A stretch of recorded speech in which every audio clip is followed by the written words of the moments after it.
Hello friends, welcome to Sam and Sugar. Today I'm going to talk about the taxes applicable for a stock market trader. Basically it's the taxes which are directly hit to a trader which the trader is not aware.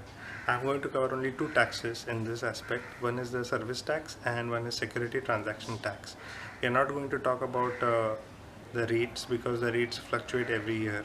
Basically we'll focus more on the concepts and hope this video will be useful for each of the trader trading in stock market. The first would be service tax. Service tax is normally applicable on the amount of brokerage. So in case if you're trading in anything like equity, options, futures, amount of brokerage is charged on the amount you trade. Then a percentage of service tax is levied on the amount of brokerage, and that is your service tax.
Second aspect that we are going to cover is security transaction tax. Now this is very tricky. Normally in case of options, security transaction tax is basically a very small component, and why security transaction tax can make a lot of difference and why it is so dangerous, we are going to discuss it right now. So basically in case of options, if a person who has bought, say example, a strike price, say let's say 9,000, he has bought a call option of 9,000 at a cost of say 100 rupees, okay, and if it closes above 9,101, then 1 rupee is his profit. If he squares off, then his security transaction tax liability will be 0.05% of the premium. Okay. Now what happens if the person is not able to square off and he allows the lot or allows the holding to expire on the expiry date? Basically he is not able to square off his positions before the expiry. Then security transaction tax will be levied on the entire value, which means it will be the spot is 9,101 multiplied by the lot, and how one lot has 75 shares, so multiply by that, and over that he will have to pay the security transaction tax. In my next slide I'll be showing you how it is done, and that will help you in understanding why it is so important.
that slide was very useful for you guys.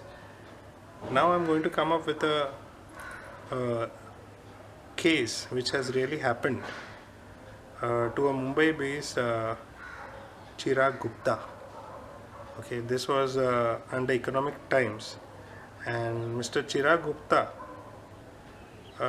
had bought 8,600 strike price call option at 5 paisa. He had bought around 3,000 lots. 3,000 lots means one lot has around 75 shares. So he had invested around 11,250 rupees. So maximum he could lose was 11,250, which he was willing to lose. But on the expiry day, the Nifty closed at 8,602.75. So roughly around 8,603. So the premium of that strike price was around 3 rupees, which means he made a profit of almost the entire amount on 30,000 lots. Means 30,000 multiplied by 75 multiplied by 3. So that was coming approximately up to 6 lakhs of profit he made on a capital of 11,000 in just 3-4 hours. He was not aware of the impact as he had not squared off his positions on the expiry day. So when the contract notes were sent to him by the broker, he got a shock. The amount of security transaction tax or the liability he had to pay on that trade was around 24 lakhs, because he had to pay security transaction tax on 8,602.75 multiply by 3,000 lots multiply by 75 per lot. On that, the security transaction tax was payable. So he lost a lot of money. Had he squared off the position, then he would have actually made around 6 lakhs profit. Since he did not square off his position on the expiry day, he landed up with a loss of 18 lakhs. That's why I always recommend that you square off your positions, no matter what it is, profit or loss, never hold it. Because what happens, we normally tend to take smaller lots, 4 or 5 lots, and we let it expire. That's why the amount of liability is not material to us. We may not even realize it, that much amount has been deducted from our ledger. But in his case, it was clearly evident, and in such a case, a person who actually should celebrate his profits is actually in trauma. Government needs to do something about it. Whether government will do or not, we don't know. But we have to be very careful as traders. So make sure to square off your positions before expiry, especially in options. Hope this video was useful for all of you. Don't forget to subscribe to our channel and stay tuned, stay connected, stay blessed. Bye.